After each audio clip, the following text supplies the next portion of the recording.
All right, we are maybe. There we go. We are live once again. Doing this at the last minute. Figured it might be kind of fun. I'm gonna see if I can move this light because I feel like it's kind of shining pretty brightly there. Let me know if you guys can hear me, and we'll give it a few minutes, see who all shows up and wants to join us. Another chance to just chat about Freemasonry.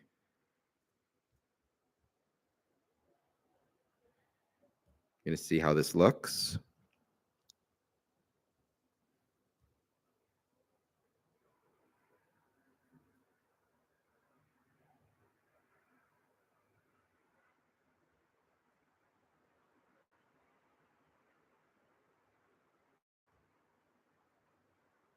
All right, we'll give it a few minutes.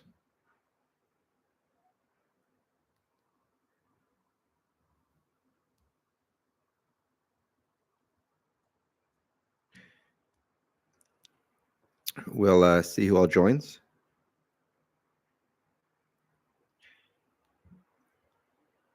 We'll see who all joins.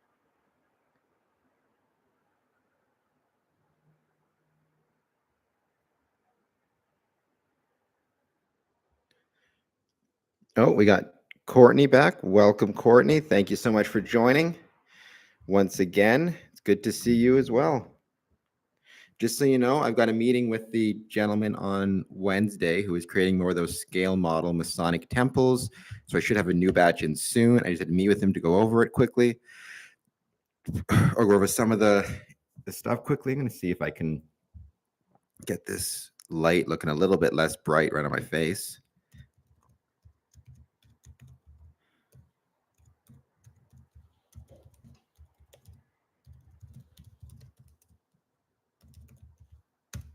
All right, there we go.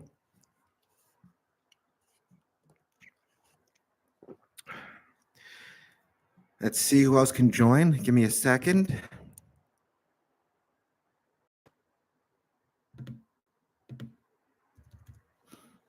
Usually takes about half an hour or so for people to start showing up, so I'll give it a little bit of time. On October 31st at midnight, I think I'm going to do a midnight live stream of, can I get the lighting right? I wonder if actually if I go like this. This is a good chance to experiment with lighting right when I'm in the middle of a live stream. See if that works any better.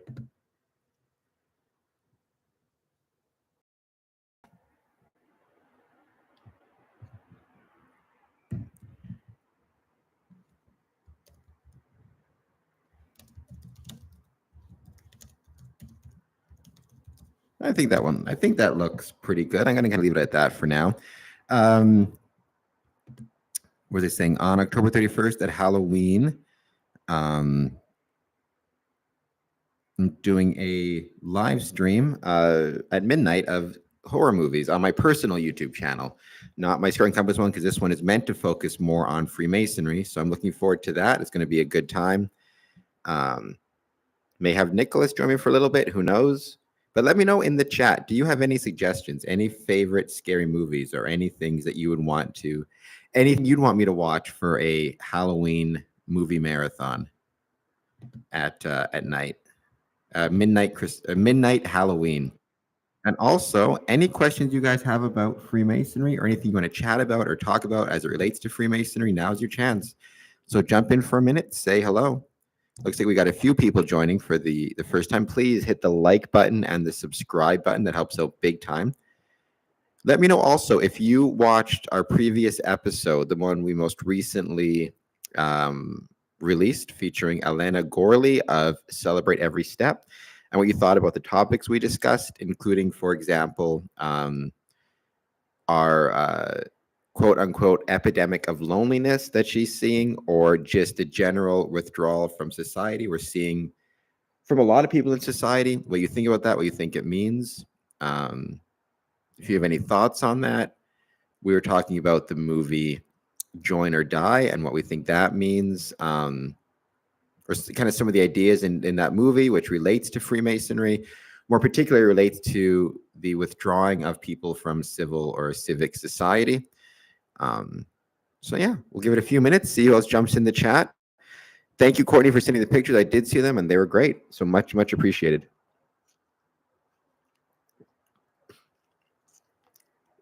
Let me know if you saw our most recent Medium article, which was excellent. It was written by, well, it was written by myself, or the interview was done by myself, but the article was an interview with somebody who's been on the chat several times, which was great to see. I'll leave a link to that as well. Symbols of Awakening and the Inner Search is the title of the article. Let's copy the link and let's leave it here. Cameron, do you think Freemasonry goes back further than is documented? Good question. So the short answer is no.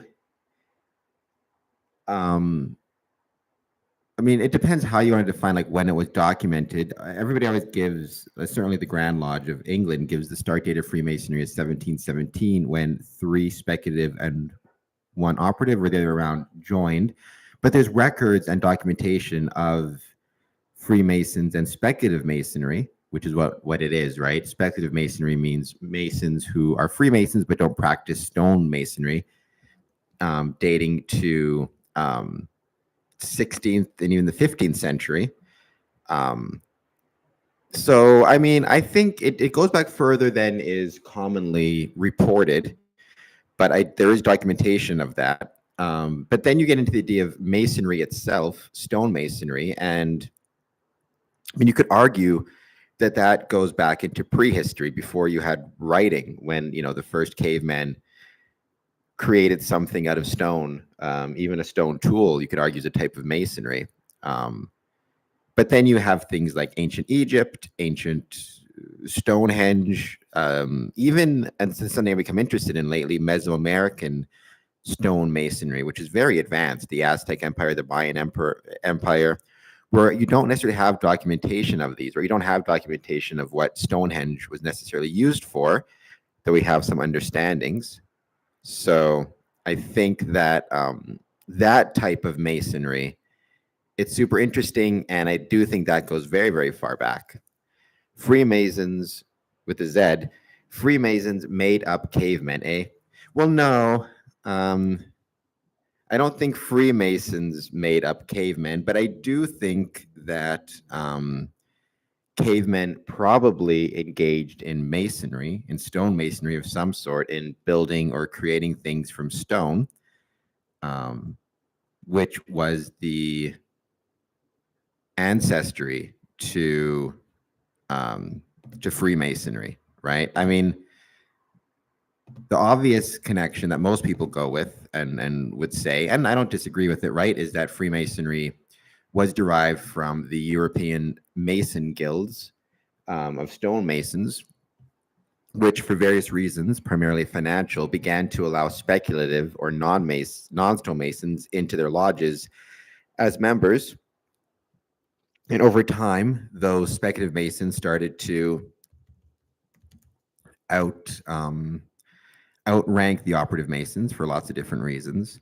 But then I do think, if, like me, you think it's fair to trace the origins of Freemasonry through the origins of Masonry, and then at that point, you know, the origins of Masonry and building things from stone, that can go back pretty far. I should look. I don't know what the earliest example of building things from stone is.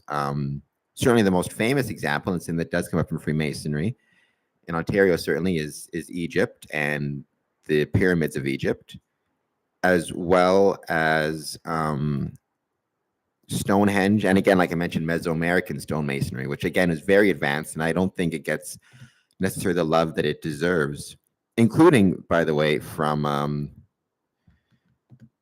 from Freemasons.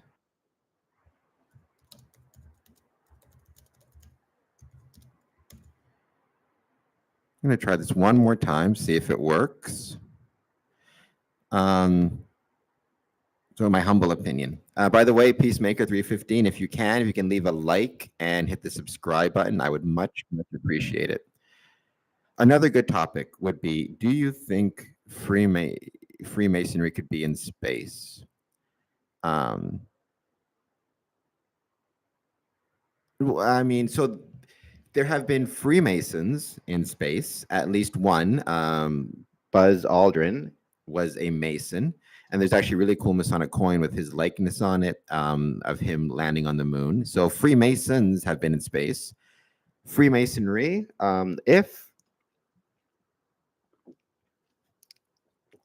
good copy. If we ever get to a point where we have a multiplanetary species, which I really hope that we do one day, some people say they're having trouble logging on. So I just get a message. Somebody's trying to jump on.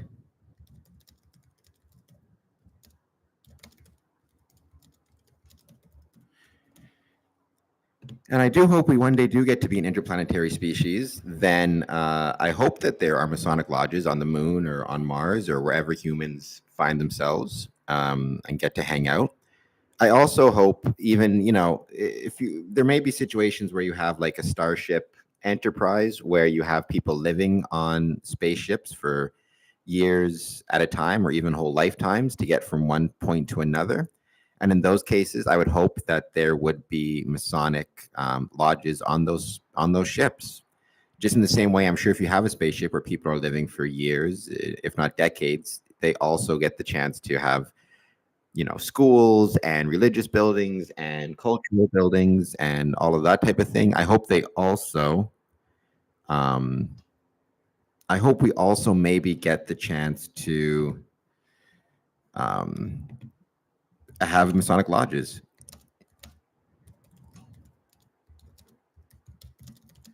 The other interesting thing about that is my dad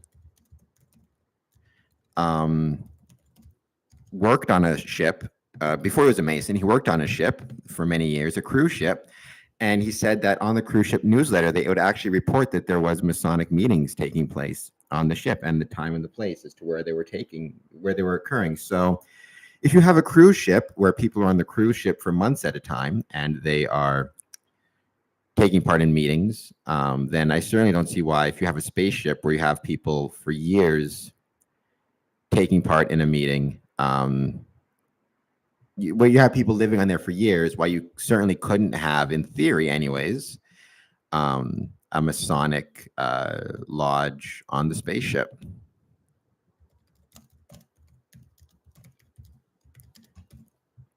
I wonder if there's been any other astronauts who are Freemasons. I'm going to Google that quickly while we're here, because I'm curious.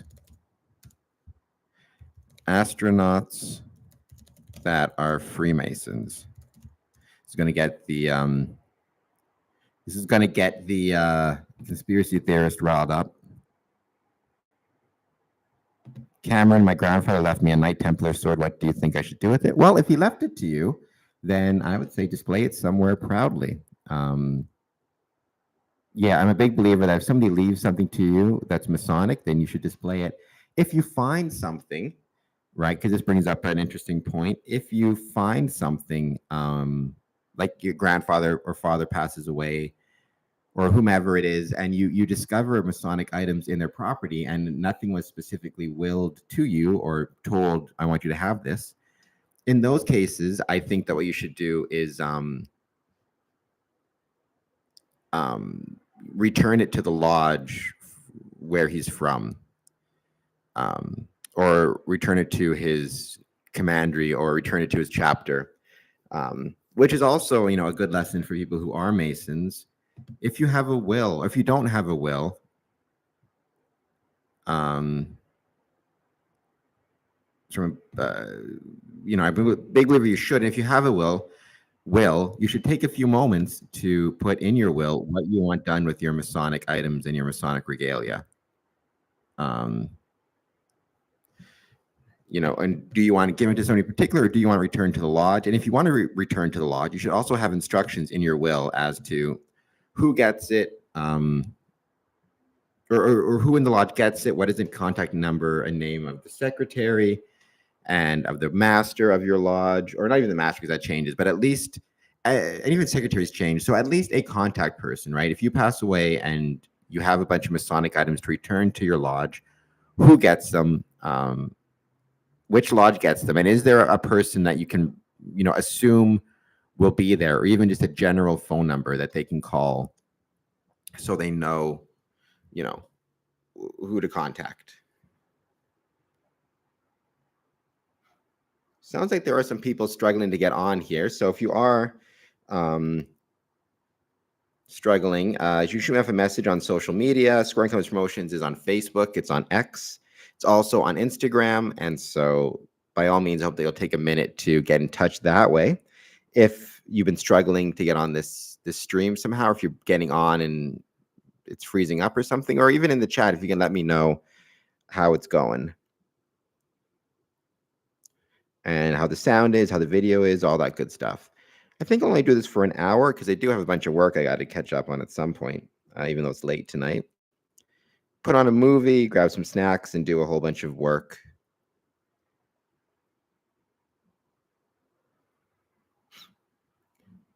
Lewis Smith, you can look him up and let me know about him. He passed before he could help me in the craft. I'm sorry to hear that. I mean, I know you told me that before, so I'm sorry to hear that he passed, though. I'm sure he'd be very proud of the work that you're doing and very proud of you.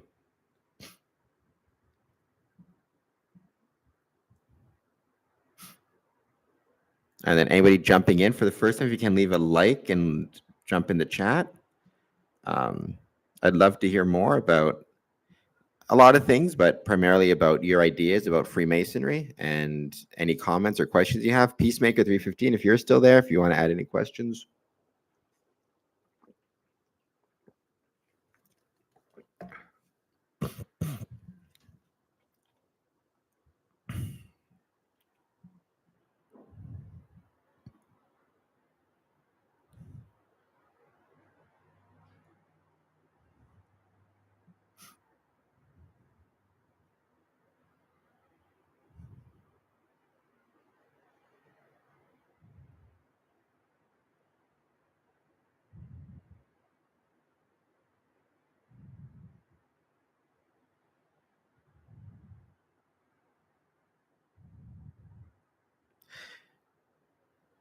Let me know what else you guys want to chat about. We still got, like I said, we still got some time. I'll probably do this for just an hour. It's a lot of fun, but I do have to do some work. But I figured all these are going so well, we could chat some more.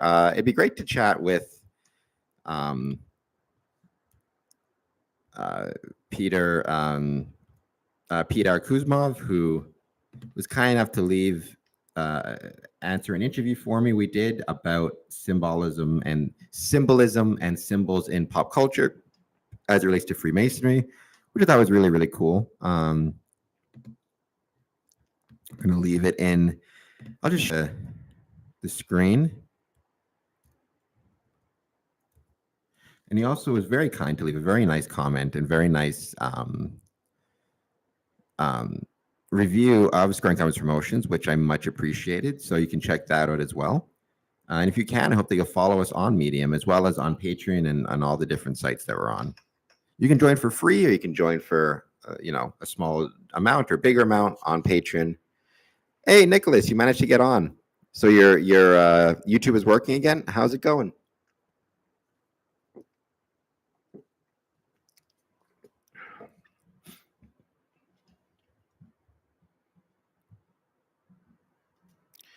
Do you have any suggestions, Nicholas, because you're the best person to talk to about this? Do you have any suggestions as to what I should watch on Halloween for my... Hey, you're on YouTube right now, so be nice to them. For my Halloween midnight movie marathon. Any movies? I was thinking to just stick to one whole set or whole franchise, like watch all the Halloween movies, all the Nightmare on Elm Street movies, or do I watch...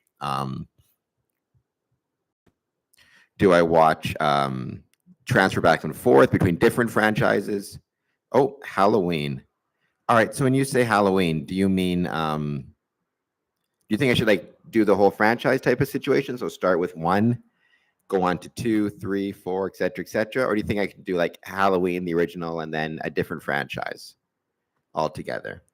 And thank you, everybody. Make sure to hit that subscribe button and that like button. All right, so maybe I will. That's funny. I wonder, we did a whole discussion on Freemasonry and symbolism and how it connects to symbolism in Westworld and the Matrix, which I again put on to Medium, which was a lot of fun. But I wonder if we might be able to do the same thing with Halloween. I'm trying to think what the type of symbols there are in Halloween. There's Cult of Thorn and Samhain and all that good stuff, or Samhain or Samhain. So we could maybe do that. That'd be a lot of fun. Because we had the whole discussion, right? It was a lot of fun, and I do appreciate the fact that when you do end up getting the box set of Halloween movies, you're going to give me Halloween from Rob Zombie, Halloween and Halloween 2, 2007 and 2009, I think it was. Both great movies. Welcome. We're just here live chatting about Freemasonry. So if you do have any questions or comments or anything you want to put in the chat, please do so. Please hit the like and subscribe button. I'm going to keep this one really short, I think, or relatively short. It's just a chance to have some fun and talk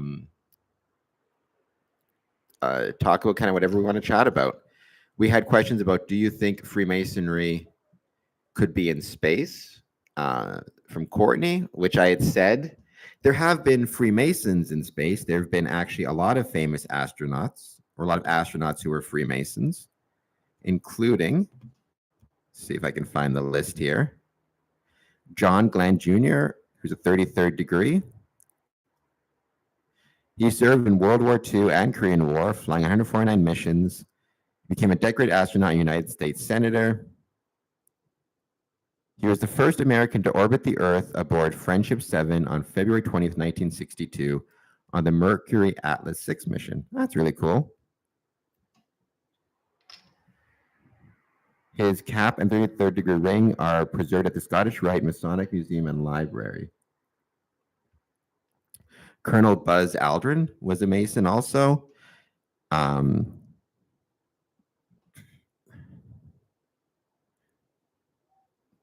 Oh, that's interesting. I didn't know this. The first Mason on the moon and a member of the Apollo 11 expedition, brother Edwin Eugene Buzz Aldrin, has an extraordinary journey as a man and as a Freemason. Piloted by Brother Aldrin himself, the first moonwalk was a momentous occasion for all humanity and a proud day for Freemasonry.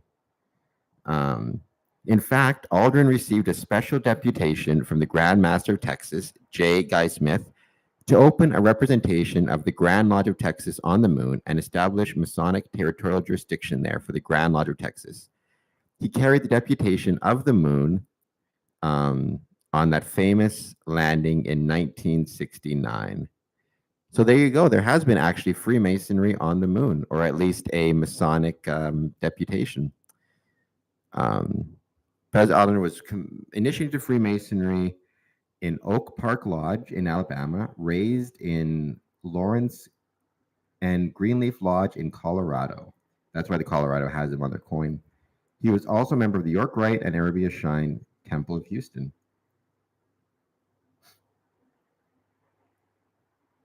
Colonel Leroy Gordon Cooper Jr., 33rd degree.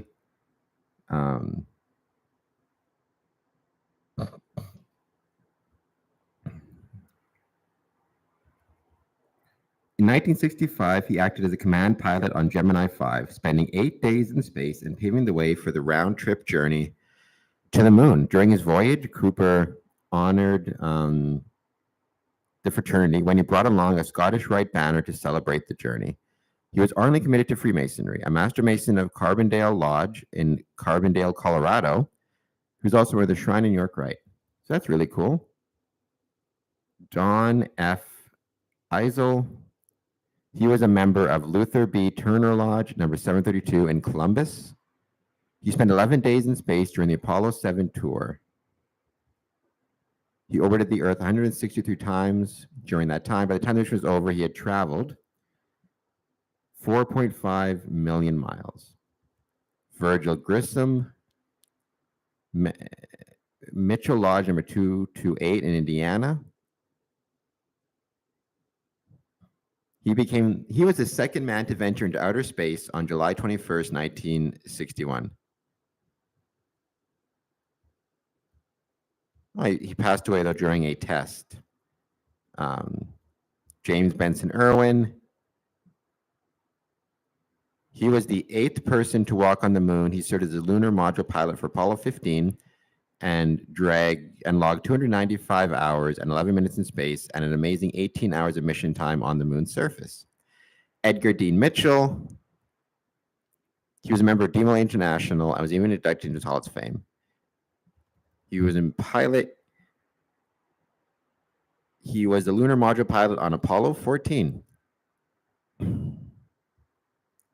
Well, there you go. So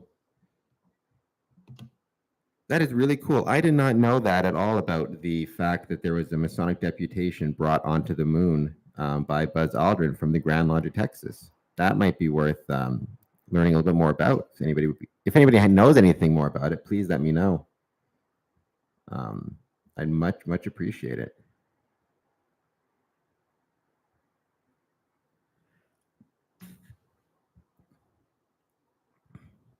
And if you're just joining us for the first time, hit the like button, hit the subscribe button. Let me know what you want to chat about.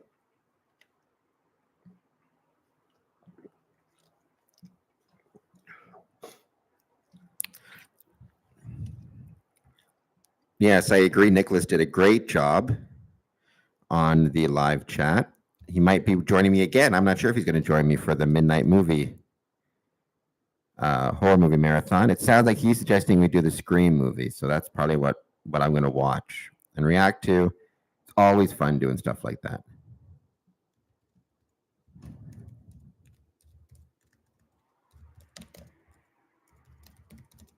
I'm just doing a poll right now.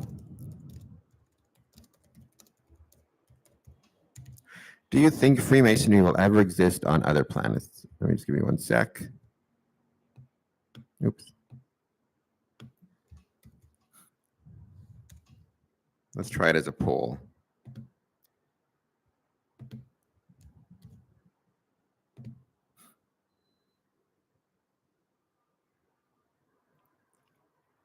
Do you think aliens would ever, create Freemasonry on their own? We kind of talked about that in the last live stream a little bit, but it's interesting to think about. Like, do you think that if aliens were to evolve in a manner, in any way, shape, or form similar to us, do you think that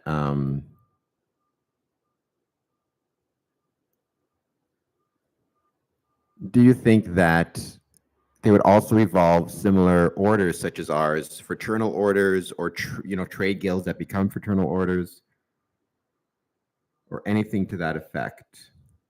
Because it would be really interesting to hear that and know whether or not that would be the case. I feel like they probably would have something like that. Like maybe not Freemasonry per se, but they would develop similar patterns, because I think part of evolving as not just people, but any type of organization, if you evolve in such a way that you live in groups or work in groups or understand groups dynamics, then you're going to develop kind of a desire to form from those larger groups, form smaller groups and form communities and fraternities and whatever it might be. So if you have the concept of living in a tribe, living in a group, you're more likely to then develop the concept of living in you're more likely to develop the idea of forming community groups and trade guilds and things like that. So it might be kind of really interesting. So we got some answers to the question here. Do you think Freemasonry will ever exist on other planets? No, 67%. Yes, so 2 votes no, 1 vote yes. I'm curious, is there any reason as to why in particular you think it won't exist on other planets? My answer is absolutely yes, due to the fact. So when you say that, do you mean, because I didn't specify it on purpose, do you mean that do you think it's because human beings will travel to other planets and one day live on other planets and therefore they'll bring Freemasonry with them? Or again, it'll exist on the spaceships carrying people to different planets? Or do you think there might be aliens out there who have some version of Freemasonry themselves that that they're doing, or that they're using, or that they're practicing would be the best term. Sorry. It depends how. Oh, it's only midnight. You'll be fine, Nicholas. Live your, you know, you can be up at midnight. Well, you're like 30 years old, Nicholas. 33 at the most. You can stay up all night. That adds to the fun of it, you know?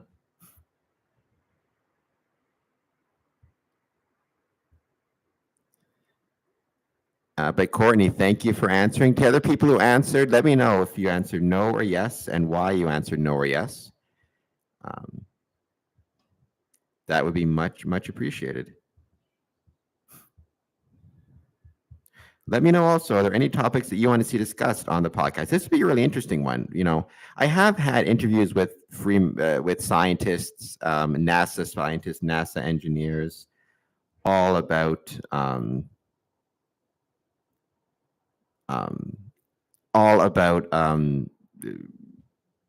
the liberal arts and sciences. You know, we talked about the Euclid space mission because that has to do with geometry.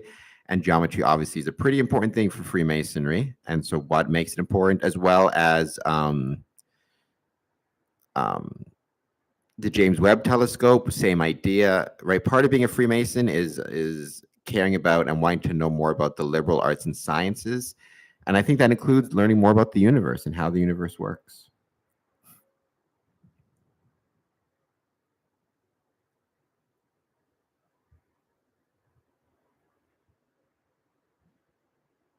And I don't know if you saw this, but I got to give a shout out to myself. Somebody dressed up as me for Halloween in a wheelchair and a referee shirt. So I think that's awesome. What's her name? Their name is Rachel Ellis. So Rachel Ellis, you dressed up as me for Halloween in a referee shirt. I thought that was hilarious and very, very cool. So thank you so much for that.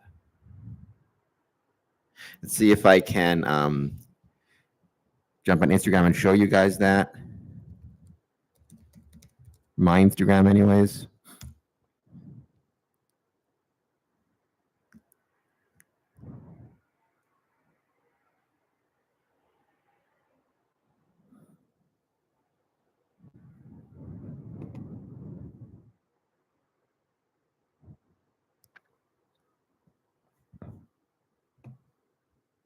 Actually, I'm also going to stream a couple of different things on Instagram.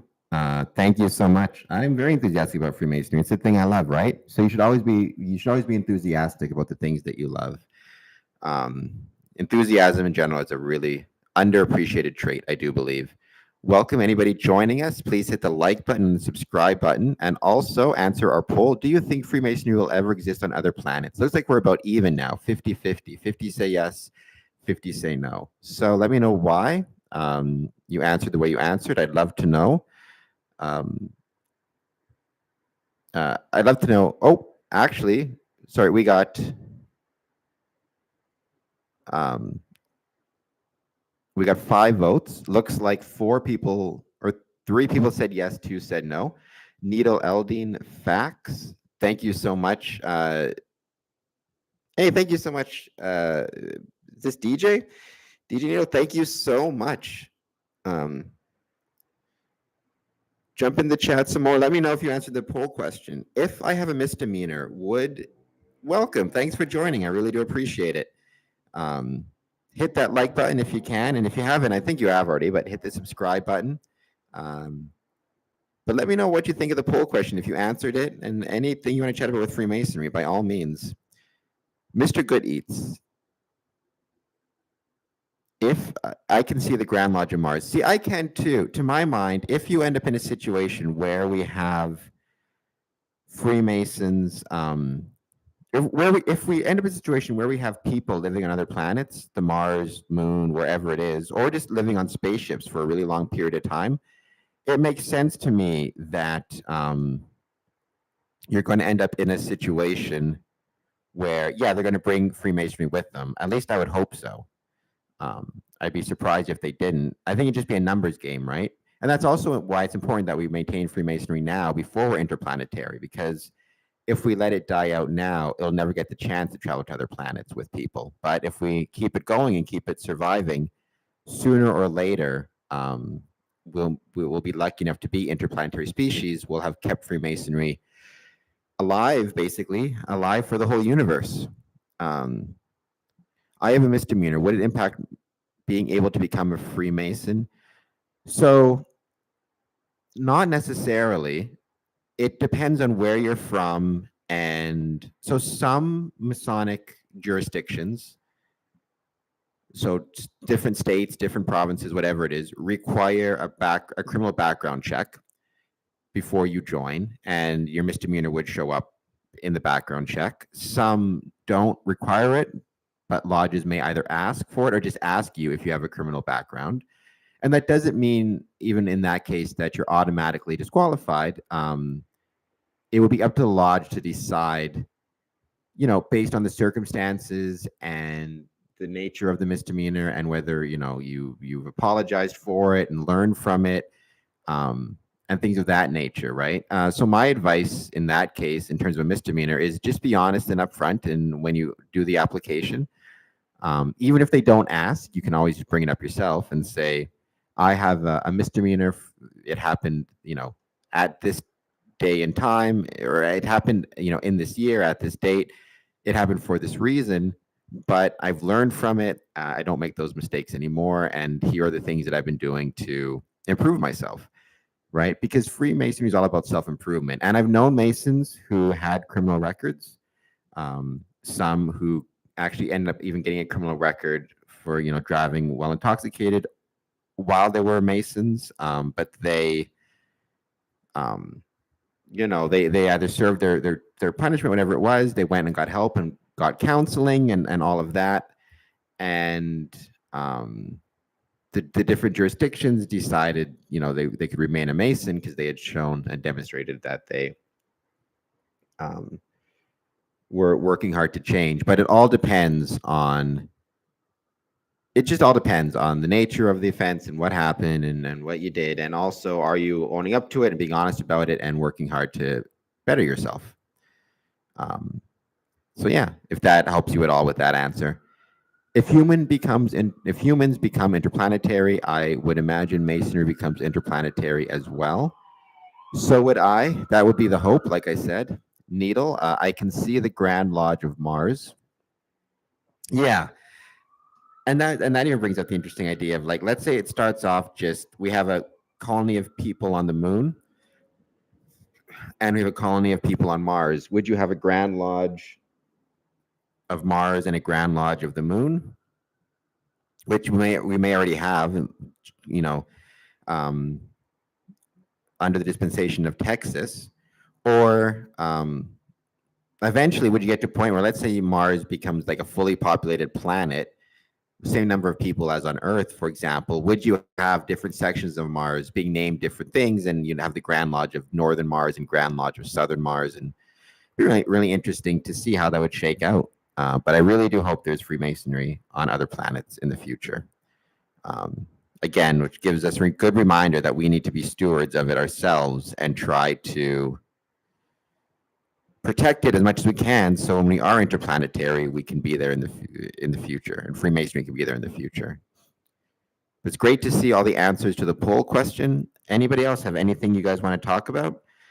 Jump in the chat and let me know. I've got a ton of work to do, but we'll keep going as long as people are kind of wanting to chat. Maybe give it another 20 minutes for this one, and then we'll finish this one off.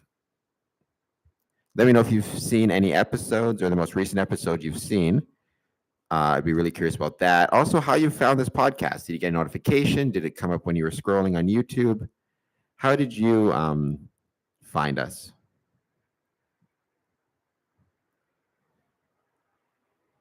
We got another vote on the poll. That's 6. So it looks like 5 said yes and 1 said no. 67% said yes, 33% said no. So it might be 4 and 2. I can't do math. I'm the worst at math. But the majority right now are saying yes. So again, in the chat, let me know why you're thinking that. Mr. Good Eats, if you're not, I hope that you'll hit the subscribe button so you subscribe to this podcast, as well as let me know anything else you want to talk about.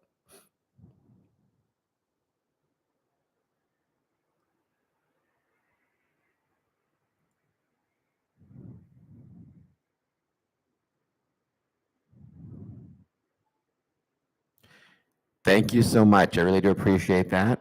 How did you find this stream, if you don't mind asking? Did it pop up on your notifications, or did you get a notification on YouTube, or were you just scrolling by? I'm always curious. I'm also curious about how much content of mine people find on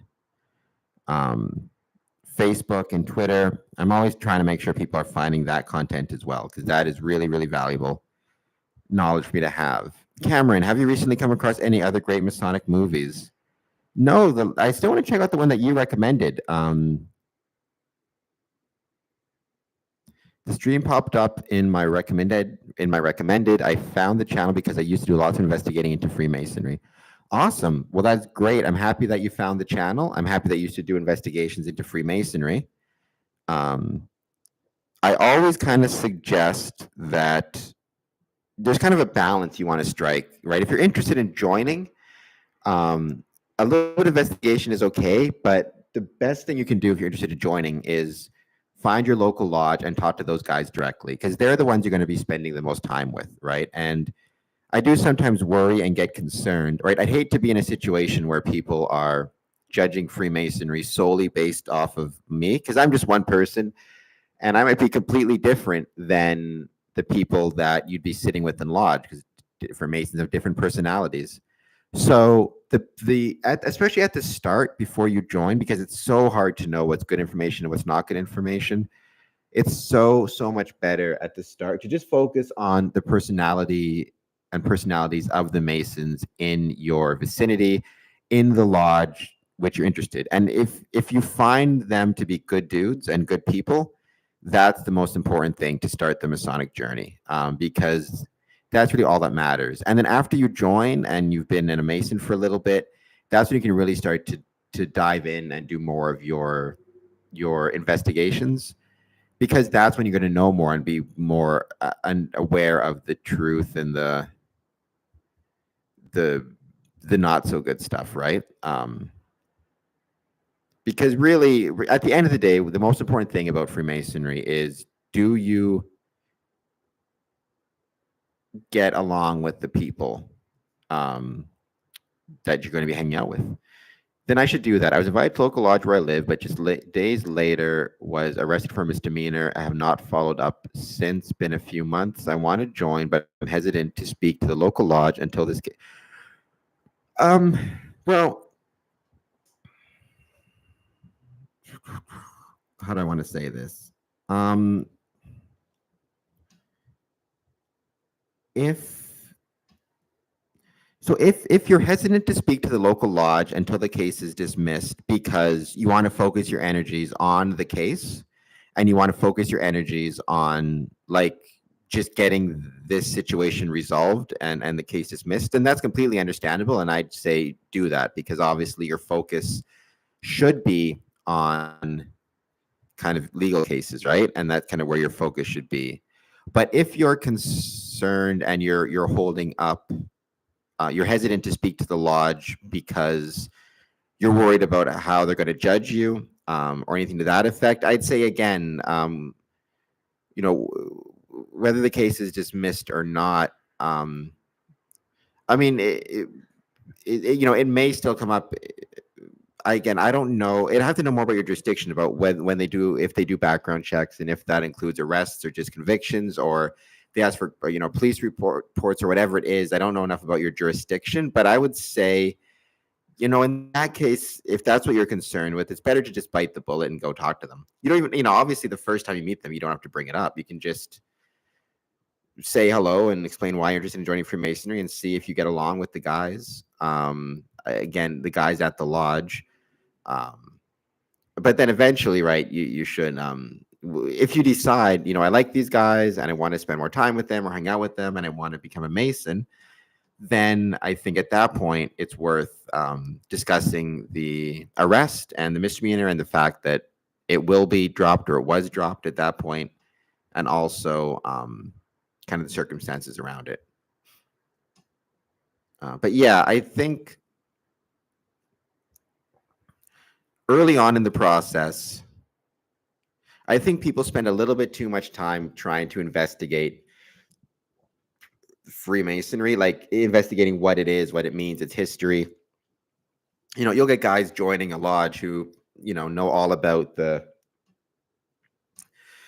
battle between the reformists and the originalists of the Masonic constitutions in 17 whatever it was 25, but that's not what matters at the start. What matters at the start is just, do you get along with the other people?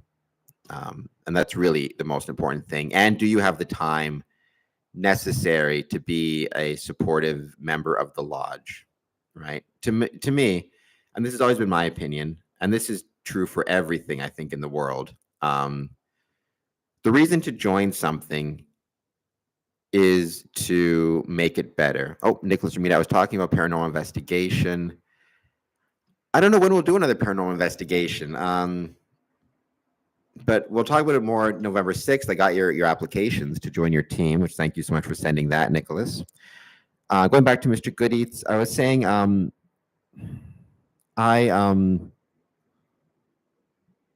I think the reason to join anything, first and foremost, is to try to make it better as much as you can. And I think that's also true of Freemasonry, right? When people ask me, what does Freemasonry provide?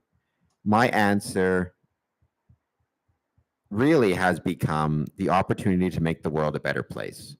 But that's about something, you joining to give something back, or to give something to the lodge and to the world, which is what Freemasonry allows you to do. And so I think in that case, it's really important that when you're joining, you think about, after you meet the lodge and even beforehand, instead of researching what Freemasonry is, try to think more in terms of what skills and abilities do I have that I can contribute to make an organization a better place.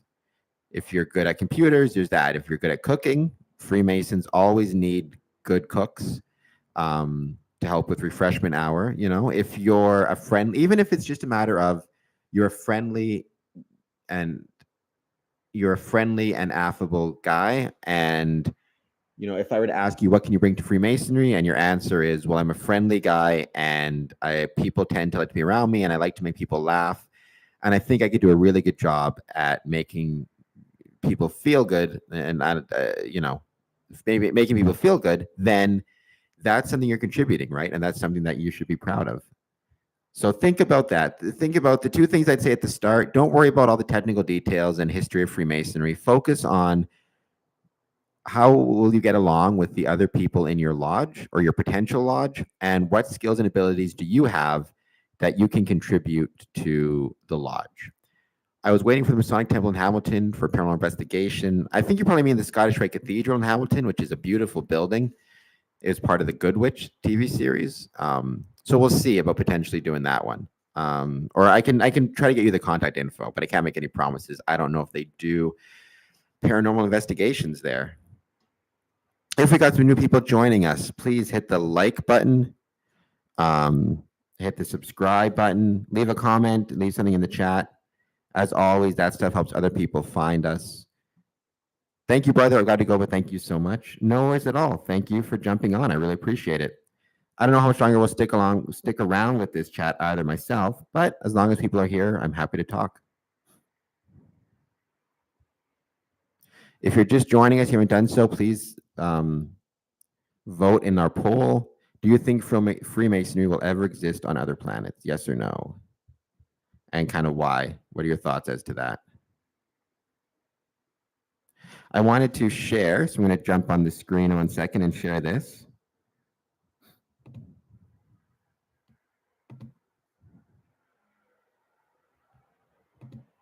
This review, part of a review I got from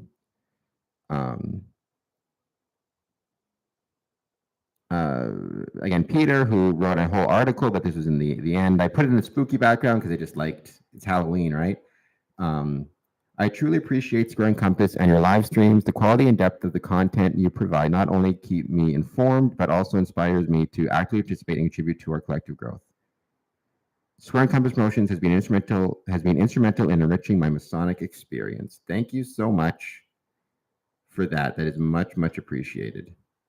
And then you may be cool, but has anybody ever dressed up as you for Halloween? I ask you that question. Because you'll see here, she is a referee with the name Cam on it because she's dressed up like me for Halloween. No one has ever dressed up like me for Halloween before, so I thought that was awesome. I had to give a shout out to that. Do you guys have a Masonic cookbook? No, but we really, really should. I wish that we did. And that's something I've actually been working on. A few years ago, I actually created a Masonic calendar and I included some recipes in there for the junior warden.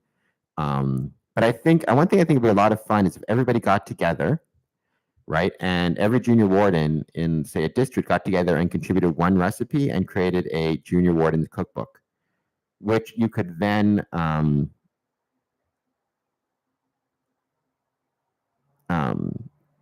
then use as like a fundraiser, for example.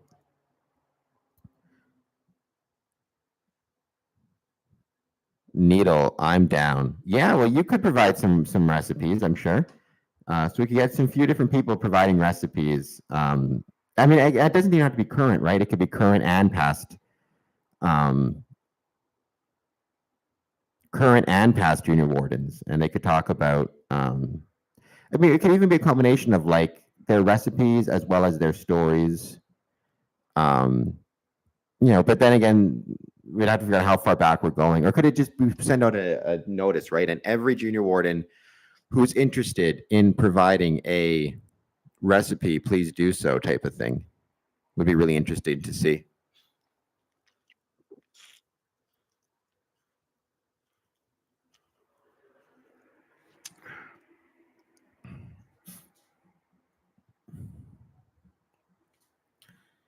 Because we're in our district, right? There's probably who knows how many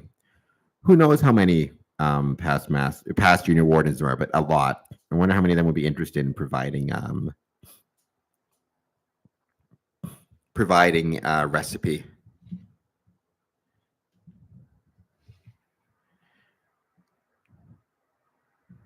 And the other thing is, like a Masonic cookbook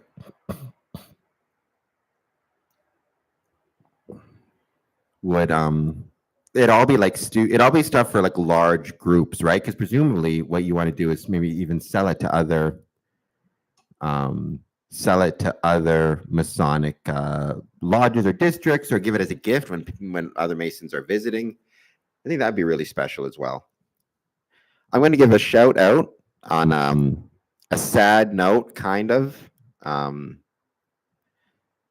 Sad note, but also it'll be back next year. Time is going by so fast. My mom used to always say, she passed away, but when I was a kid, I used to always complain that time was going too slow. I used to get really mad about that. And I always used to wish time would go by faster. And Mom would always say, don't wish your life away, it goes by quick. And now I realize she was right. It goes by way, way too fast. But it doesn't feel like that when you're younger. But now it feels like that to me. I wish it would slow down. But today, October 28th, is the last day of the season for the Glenview Dairy Bar in Glenview, Illinois. I've written a million times about how much I love Glenview, Illinois, one of my favorite towns, and it's a place I kind of feel like I grew up with in a lot of ways. First time I went there was 2011, but I've been back, so many times since, and I always love it. Glenview and Chicago, Glenview is a northern suburb of Chicago. So I love them both so much, and today is the last day of the season for the Glenview Dairy Bar, which is an awesome ice cream stand right across from the Glenview Public Library. So I will see you guys next year. I may go back to Glenview again at least once or twice more before next year you guys reopen. But if I don't, Glenview Dairy Bar, a great spot. Glenview is a great spot. But a lot of great Masons in Glenview too. Glenview United Lodge, Morton Grove Lodge. I visited them both a lot of times and loved them both. Sean Stifler, I agree, it flies. Thank you, Sean, for jumping on. I don't know if you saw Sean, but we just released our episode with Elena Gorley, who was at the Johnstown Masonic Paranormal Expo. I hope that you had a chance to watch it and enjoyed watching it. If you haven't yet, I hope that you will, and let me know what you think. Oh, we got 8 votes. Do you think Freemasonry will ever exist on other planets? 75% said yes, 25%. So 6 said yes, 2 said no. If you just took a moment to vote, let me know why you voted that way, whether you voted yes or no, and what your thinking was.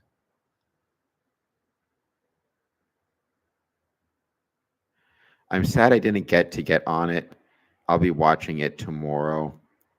Cool. I mean, yeah, watch it tomorrow. Works just as well. There's no rush. It's not going anywhere. Right? It's not going anywhere. She's a really cool person as well. It was great to meet her. She said she's hoping to be back next year. I think I speak for most of us when I say, or I think almost anybody would say that we all had a great time being there. It was a lot of fun, and hopefully we can all come back next year to not just a very cool spot, but a beautiful place that is Johnstown. I was saying, maybe next year the trees will change their colors a little bit earlier, because seeing all the trees around, like the hills, I feel like Johnstown, Pennsylvania, would be particularly beautiful in winter, or in fall, I should say. Sorry, in fall. So yeah, if you're just joining us for the first time, hope you can take a moment to hit the like button and subscribe button, and also answer our poll question: do you think Freemasonry will exist on other planets? And as I sniff away, and let me know why you're going to vote the way you're voting. I guess, Freemasonry has existed on the moon. I just found out that Buzz Aldrin, when he landed on the moon, he had a dispensation from the Grand Lodge of Texas to bring Freemasonry to the moon. So I guess what that means is, if there ever is a Masonic lodge on the moon, they ever set up a colony there, where they have, like, I guess they'd have to have giant domes where people were living, or whatever it is. If they ever did that and they wanted to start a Masonic lodge, I guess they would have to start it under the auspices of the Grand Lodge of Texas. So Texas made it there first, thanks to Buzz Aldrin. Even though Buzz Aldrin was actually raised in Colorado, so you can argue who gets credit to him, or who gains, who gets to own Buzz Aldrin's Masonic career. I think both want to. Freemasonry is a great fraternity, and as humans expand out, I believe it will go with them. Yeah, I agree as well. And that's kind of my hope, right? I think that's the hope for most people, is that if humans become multiplanetary species, which I hope that we do, then humans will bring Freemasonry with them. That also, though, is a kind of a good reminder for us as stewards of Freemasonry, that we kind of have to be responsible for trying to make Freemasonry work right now, right? Like, the last thing we'd want is for Freemasonry to become in such a weakened state that when we do start to expand outwards and expand out of the Earth onto other planets, that Freemasonry doesn't go with it because our numbers are so low, or whatever it might be, right? We kind of have a responsibility to try to put it in as strong a position as we can for that growth, is what I think, in my humble opinion, on that one.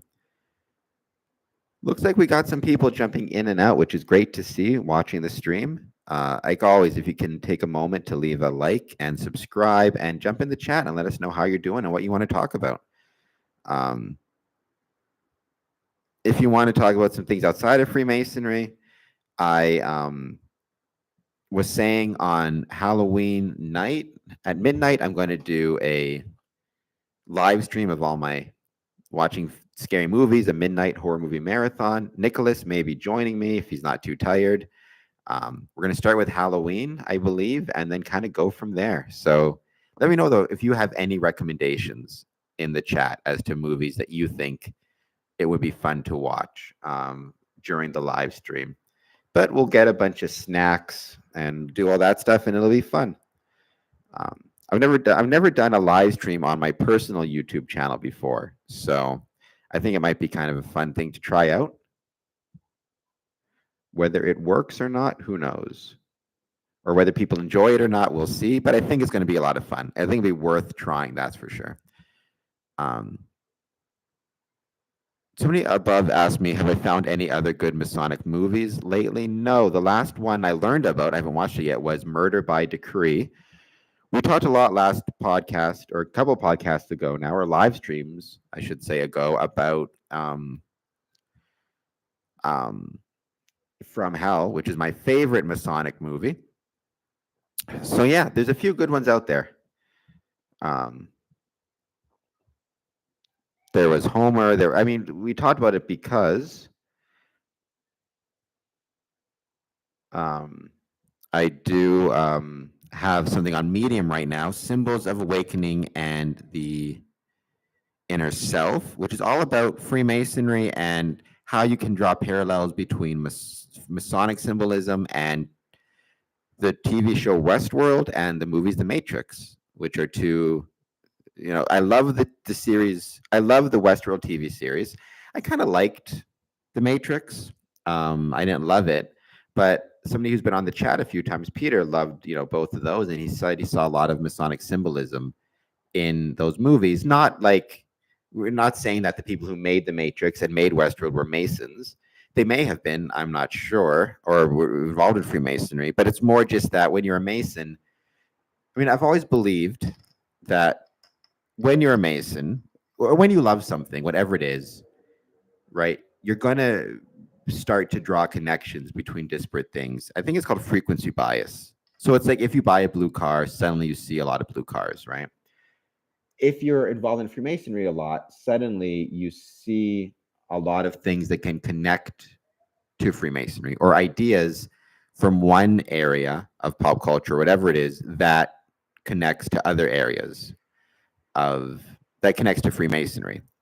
So, the idea like the maze in Westworld could be considered kind of a metaphor for the Masonic journey, even though when they wrote it, they probably weren't thinking about it in that light. It's the way I can't help but think about it, because I love Freemasonry, so it's always on my mind.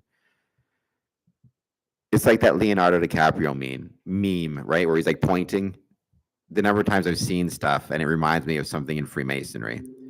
Even the idea of like the bicameral mind, I think about a lot. That was something in Westworld that I think applies to Freemasonry. Again, not intentionally, not purposefully, but nonetheless, I think it does.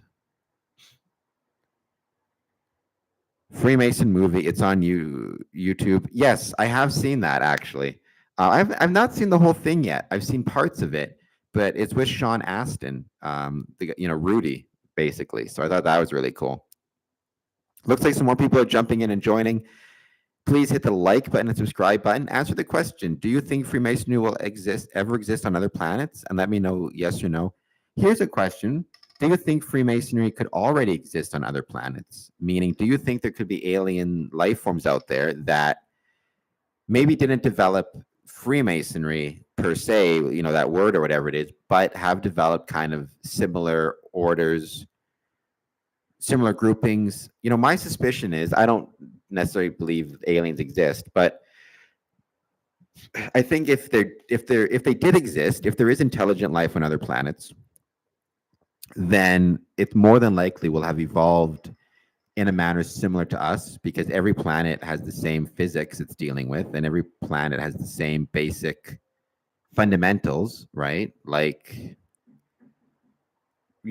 for any intelligent species, hands, opposable thumbs, bipedal locomotion, eyes, two eyes kind of located where they are in us, it's going to make a difference. And so I think physically they're going to evolve to look very similar to us, because they're being shaped, or the planet is being shaped ultimately by the same physics that ours is. And because of that, it makes sense that they evolved to physically look like us, or physically similar to us, socially, they're going to adapt in similar ways as well. They're going to have concepts of teamwork and team building, because otherwise, how can they build a civilization, right? And if they have those concepts, they're going to develop concepts of groups and communities, and eventually, that's going to evolve into concepts of organizations that is like fraternal or fraternities type of things.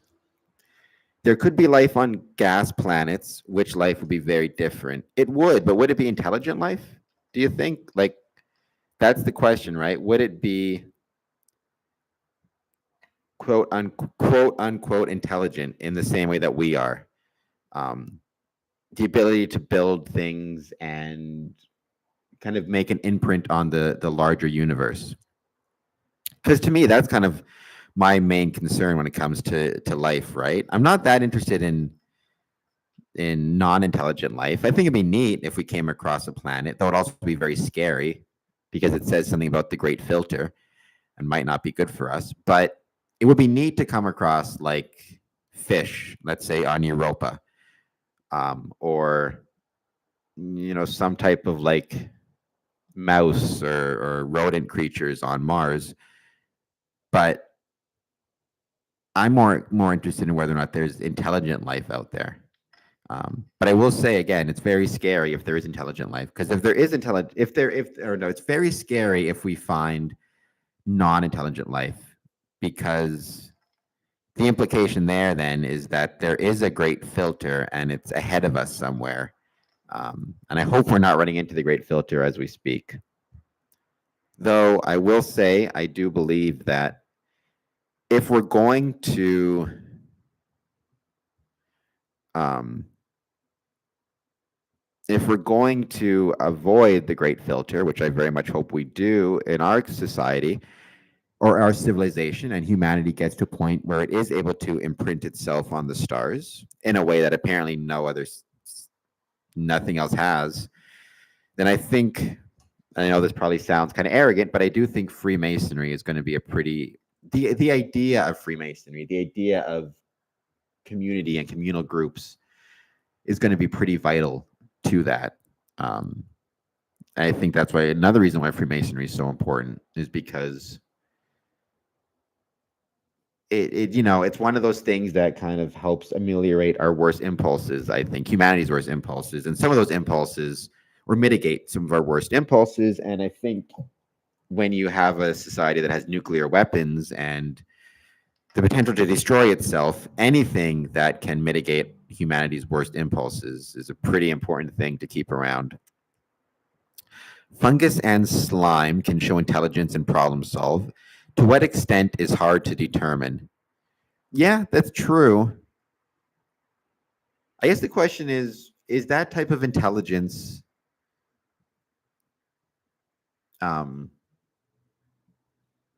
like, to what extent is that intelligence, would it allow it to do something that would be like another civilization, quote unquote, like what we might consider a civilization? Or is that just human-centric thinking about civilization in those terms? Right? I mean, if aliens had landed on the planet 65 million years ago and came across a bunch of dinosaurs, what would they think of those dinosaurs, right? Would they consider those dinosaurs to have a type of intelligence? Because obviously every animal has a basic level of intelligence. It doesn't think in those terms, but it even has an understanding of basic physics. Like a lion hunting a deer is able to do whatever type of calculations it can do in its mind to know, the angle it needs to take to cut off the deer as it's moving, and differential equations, and all that. It kind of evolves with an understanding of physics in the most basic sense to hunt its prey. But is that intelligence, really relevant when we're discussing alien life or alien intelligence? If Freemasonry fraternity is where all men of faith meet, then its reach is very far.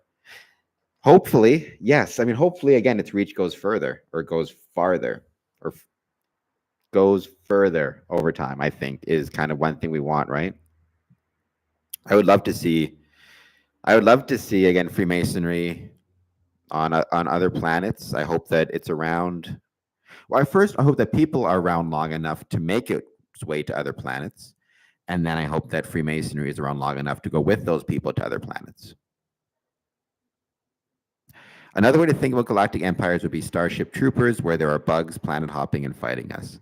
Yeah, I highly question whether intelligent life would be able to evolve to look like those bugs looked.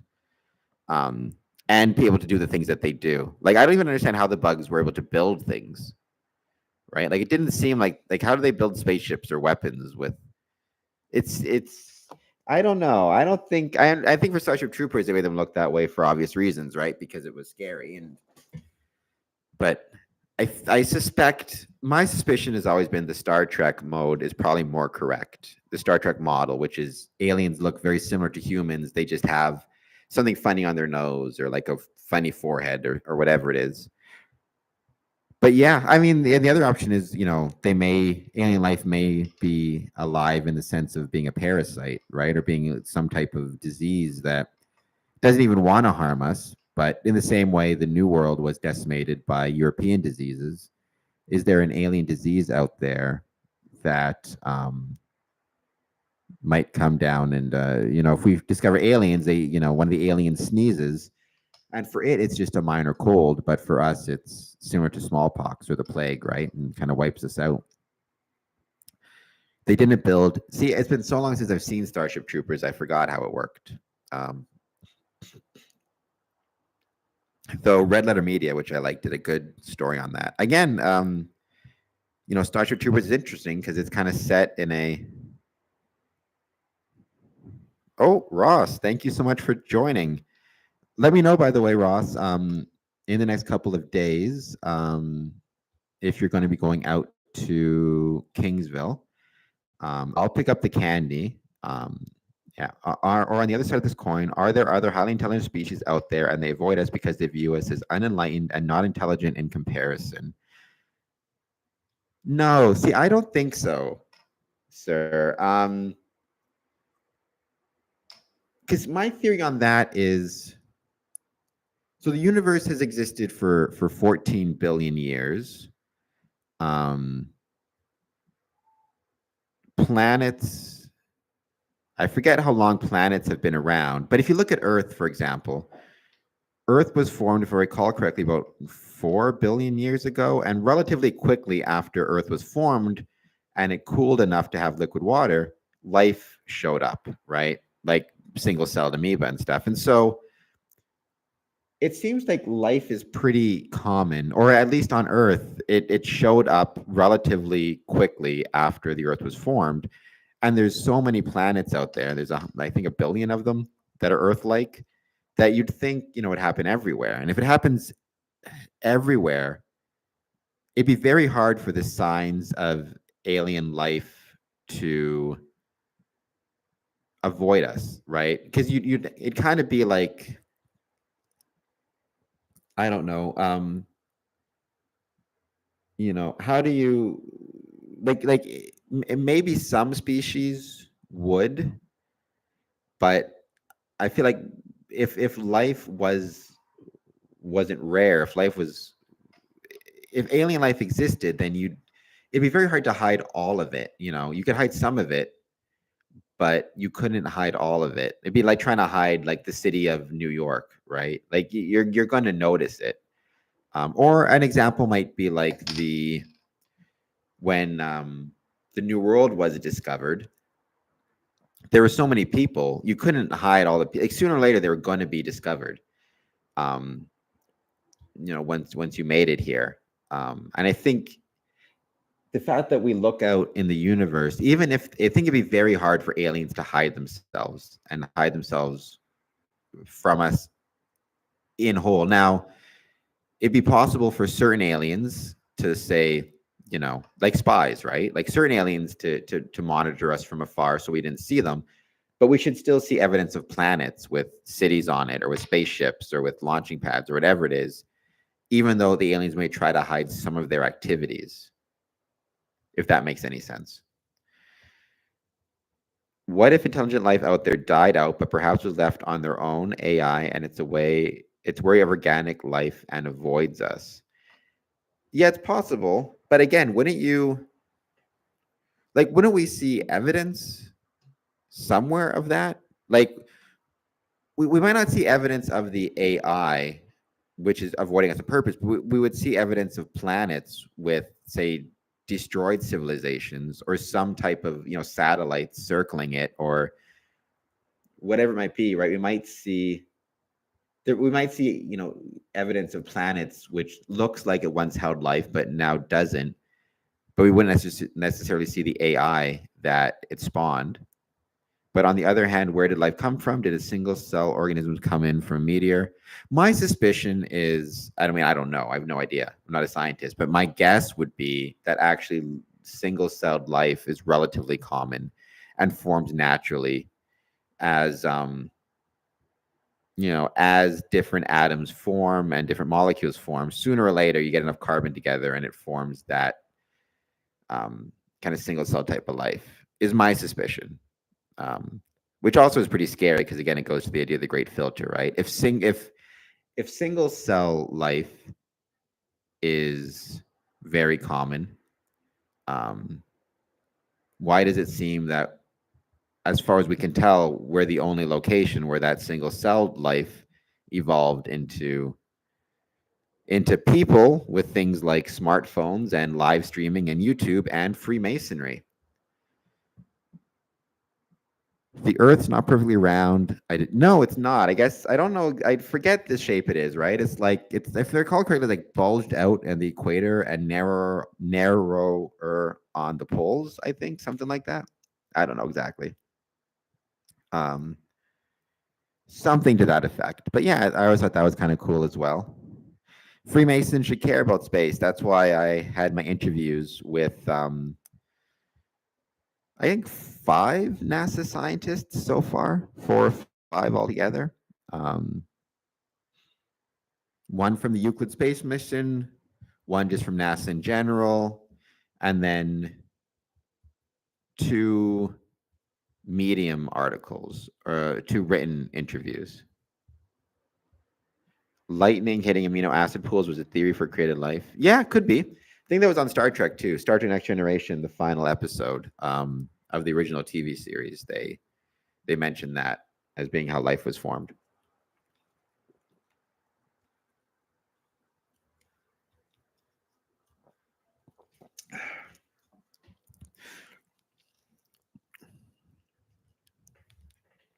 I always really liked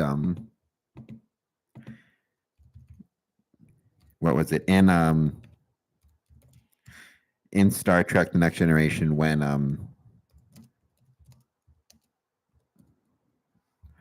what was it when Picard was arguing with Q about people, right? And he quoted Hamlet. I like what he also said, right? Where he was talking about because he knew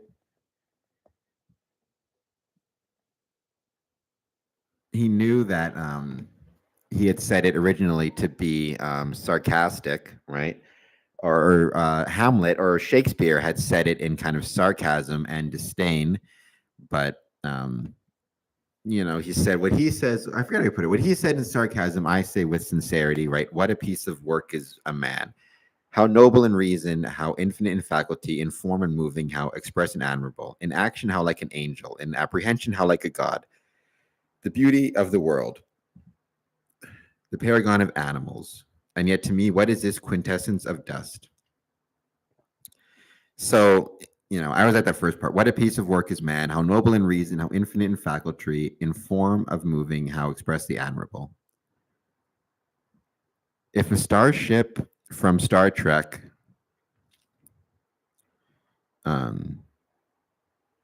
it's easy to explain that which at first appears a paradox. I see what you did there. If a starship from Star Trek had a lodge on it, how would that work? Well, so my dad worked on a cruise ship where people would spend months at sea, and they set aside one room on the cruise ship, every night for or not every night, but they set a time and a space, and then once a month or once a week, I forget what it was, they would have a Masonic Lodge meeting, and they would announce it in the newsletter. If you're a Mason, this room at this time for your lodge meeting. So I assume, because on Star Trek, right, those people, the crew, not just the crew, but everybody on the starship, there's families and barbers and everything else, right? They live on that ship for months at a time or years at a time. And so, or for their whole careers, I think, in some ways. So I'm sure that they could, in the same way, I'm sure that they would have like a chaplain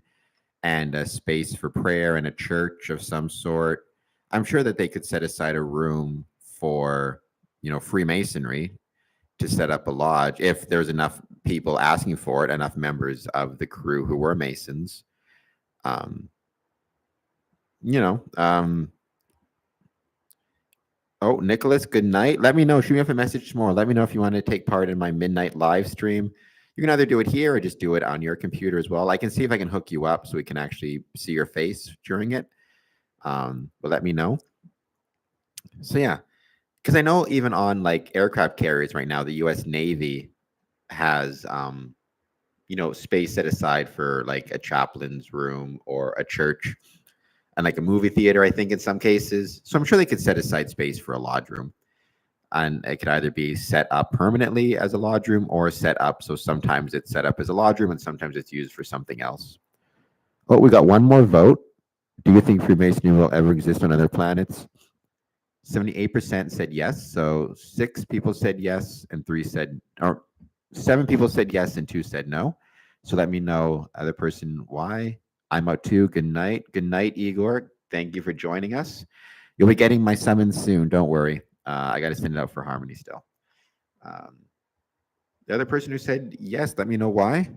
Let's give it a few more minutes. I initially planned to do this a lot shorter, but it's been going well. So we'll keep it going for maybe another 10 minutes, an hour and a half. I keep meaning to get my work done and I'm not getting to it, but that's okay because this is more fun.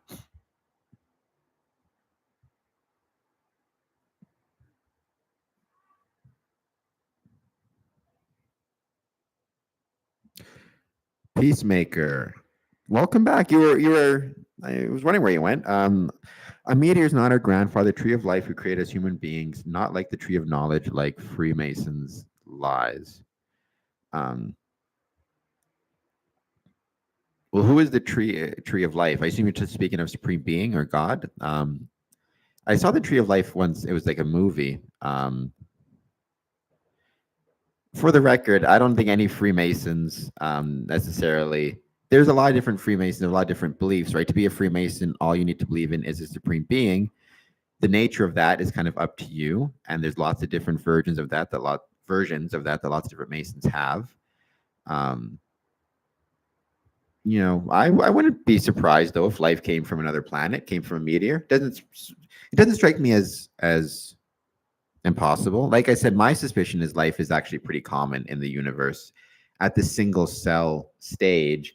It's just to get from that stage to actual intelligent life, that seems like it'd be really, really challenging.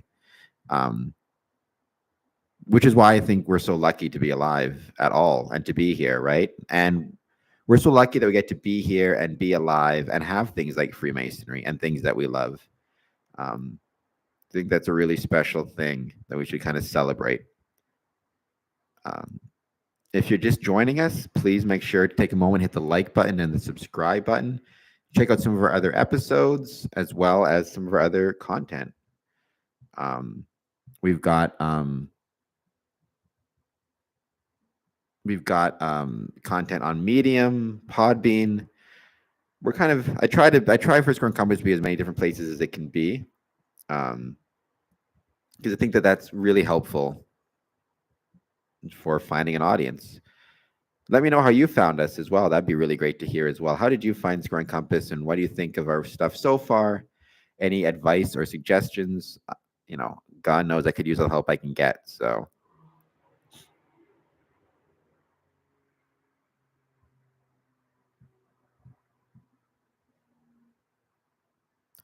This has been a wonderful live chat. Thank you so much. Yeah, it's been fun. We had a great turnout at the start, so it was great to see. an hour and a half. We'll give it 5 more minutes, see who else shows up, see if anybody else has anything they want to put in the chat. Otherwise, I think we'll call it soon.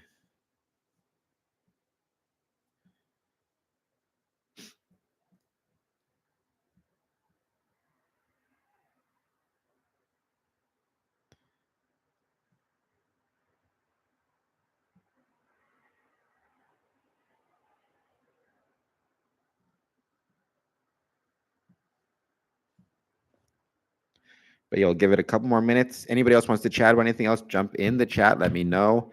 Answer the poll question. Do you think Freemasonry will ever exist on other planets? We'll give it a few more minutes. Then I'm finally going to get back to all of the work that I have to do that I haven't been doing, because there's a lot of it.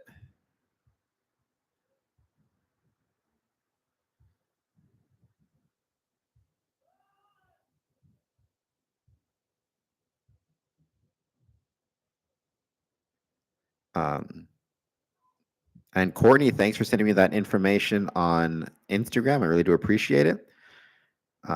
Let me know if you guys have any plans also for Halloween, if you want to throw that in. And if you want to check out my other live stream, which I'll be doing on my personal YouTube channel, where we'll be watching some horror movies. We got the recommendation from Nicholas to watch Halloween. So I think maybe we'll go with that.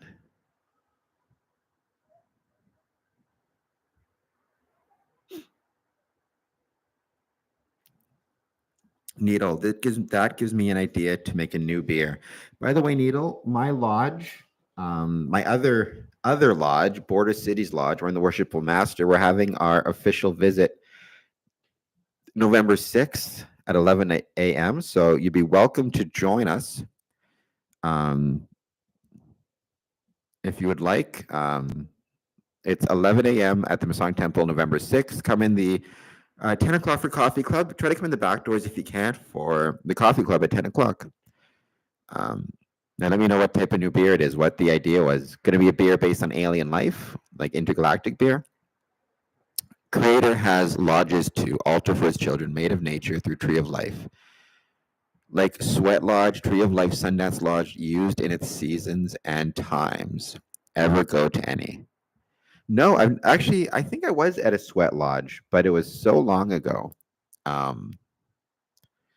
that I only have like the vaguest recollections of it. I've taken part in a few smudging ceremonies, and we've had the First Nations involved in several Masonic events in Essex as well as other places. But a Sweat Lodge, I don't believe I've ever taken part in one. Other like First Nations type of ceremonies I have taken part in the past. I understand also Sweat Lodges aren't exclusively First Nations or Indigenous peoples. I think different cultures have used them throughout the years, throughout the centuries, in fact.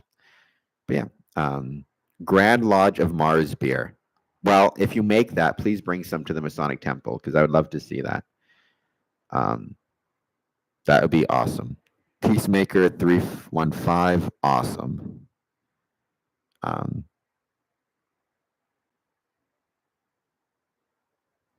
Yeah, have you ever taken part in a Sweat Lodge? I'm assuming you have.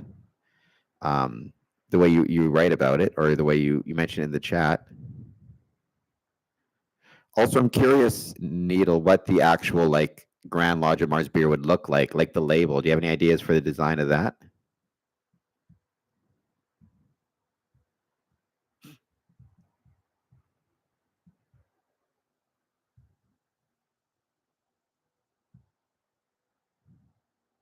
It would be exclusive to the lodge only. Well, I mean, to the Grand Lodge of Mars. So you're going to wait for people to get to Mars to have the beer, because you might be waiting a while. Or do you mean the visit? No, official visits aren't exclusive to the lodge. They're just exclusive to members. So if you're a Mason, you can be there. Okay, our lodge. Yeah. Well, that's good, because I think if you wanted to make exclusive Grand Lodge of Mars beer, you have to mail it to Elon Musk, and tell him to hold on to it till he gets up there. Though it might remind him to maybe make sure that he brings a Masonic Lodge to Mars. with him. Not yet. Well, when you think of a design, let me know. Send me a picture of it maybe on social media. Got some more people jumping in the chat. If you want to take a moment to hit the subscribe button and like button and let me know what you think of our conversation. Do you think Freemasonry will ever exist on other planets? Yes or no? And if you want to put down why you're thinking that, that'd be great as well.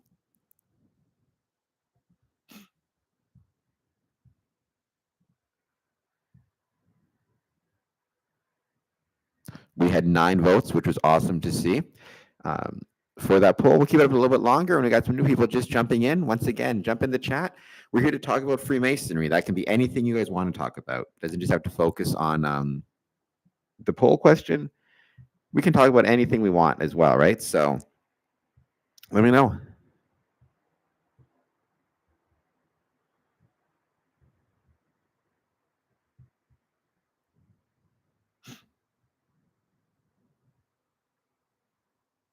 What I'll do is I'll give it a few more minutes and then I will we'll give it, it's about an hour and a half in. So I think what I'm going to do is close up this live stream. Thank you, everybody who joined. I thought it was a lot of fun, actually. We'll do it again very soon. And like I said, check out our other live stream for my personal account on October 31st, starting at midnight. We're going to be watching a midnight horror movie marathon. And I think we'll start probably with Halloween. The OG. So annoying when franchises, they talked about this in Scream, when franchises name like multiple entries in their series the same. So you've got, Halloween 1978, and then you've got Halloween 2017. Then you've got Halloween 2007 from Rob Zombie. They did the same thing with The Nightmare on Elm Street. You've got that one. Then you've got the one in 2010, the remake. You've got, Scream did it. Scream, and then Scream 5 was called Scream all over again. So it's very like, I don't know. I wish they wouldn't do that myself. I feel like they probably could just think, they probably think of a better, just Scream 1, Scream 2, Scream 3, Scream 4, Scream 5. Why can't they just do that? Scream 6. I don't understand why they can't just do that. We all had Tree of Life ways before each other's colonizations, like the White Tribal Nations prior. Well, yeah, I think there's a lot of similarities, right? It's kind of like pyramids, right? The Egyptians built the pyramids, and so did the Mayan people and Aztec people, and I think there's a lot of similarities between cultures, which makes sense because again, we all evolved in kind of, the environments were different, but they weren't that different, right? We all evolved with certain similar environments. We all evolved with the same physics. We all evolved with basically the same bodies, the same physical structure, with the same rules as to how to build things out of stone. So it makes sense that we would design things with similar patterns, right? As opposed to, that just makes sense to me that we're all going to kind of develop similar cultural and building patterns and even ideas around Freemasonry or just masonry. We had 2 more votes. Do you think Freemasonry will ever exist on other planets? 82% said yes. 18% said no. That's 11 votes altogether. Thank you to everybody who took part in the votes. If you are here and you can, let me know why you voted the way you voted. I'd be really curious to know. And thank you to anybody who's hit the subscribe button. That really does help us with more people finding this chat, and more people finding the channel altogether. Maybe I'll do one of these tomorrow as well. Who knows? We'll see. But all right, I'm going to end this stream for now. Thank you guys so much, and I'll talk to you soon.